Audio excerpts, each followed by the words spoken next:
This is kind of the story of how me and my dad started our first business and how we are rebranding and pushing this thing further and further and further to chase our dreams with it. When we first started doing this, it was kind of just like a hobby, or we did it on the side, and we'd do it in the spring.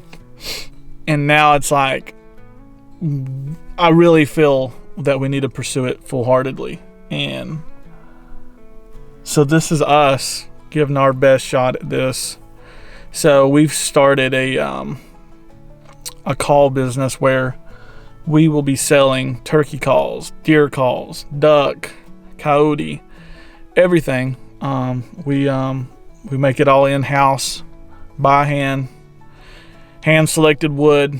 Everything's USA made, homemade. And so this is the story of Tackett Creek Calls and how we got started. Our steps are many.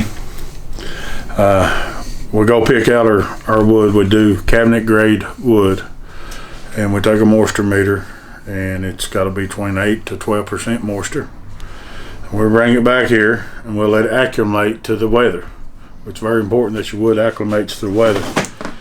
Then we'll plane it down to our thickness of our call, so we don't have to do any sanding or any trying to getting rid of the thickness on the lathe when we go to turn it.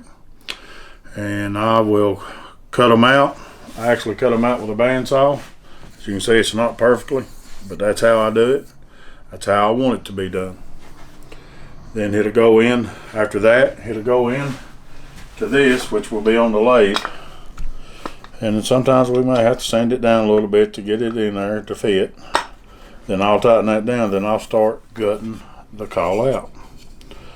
All this right here. Then when that's done, it will come out of this and go into this. This is a spreader chuck, and we'll spread it. Very important. You see your wood grains when you spread with your wood grains, not against your wood grains, because you will split the pot.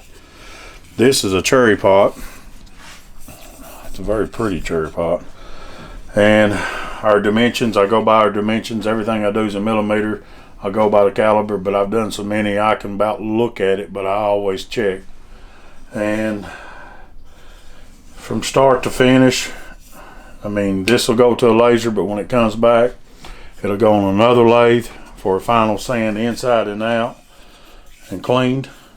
Then we'll polyurethane it, let it set up. Then we'll glue our soundboard, whichever it's going to be. And after that sets up, then we're going to go with, we'll glue our scratching surface in there. And then when that's set up, that's the final process of the turkey call. Nice. Well, why should people buy that call? Well, you've seen how it was made.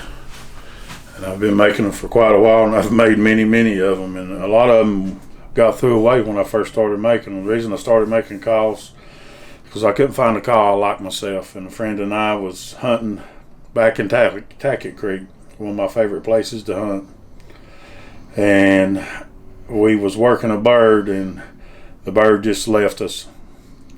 And I said, I hate this call. And he said, you ain't had that call 2 weeks. And he said, there ain't no call good enough for you. You're going to have to start making your own. And that's when the idea come to me. And I've been making them for a long time, and making my own strikers. And I enjoy it. These times it's aggravating. These times that I get lost in here working and making them. And I enjoy those times. But the thing is, with a Tackett Creek call, every one of them's touched by me and handmade by me. Hey guys, you've seen how we do it. You've heard the story. Now it's time for y'all to go buy a call. So we got a Facebook page, Tackett Creek Calls. We've got a website, tackettcreekcalls.com. The website isn't fully launched, but we're going to be launching it here very soon. So keep checking on that if you want to buy a call. And just know you're getting top tier, top notch calls. And this spring, it's time for you to put a bird down. Give them a little dirt nap. All right. Listen, Tackett Creek Calls is the only way to go. All right. Enough said, boys. We're out.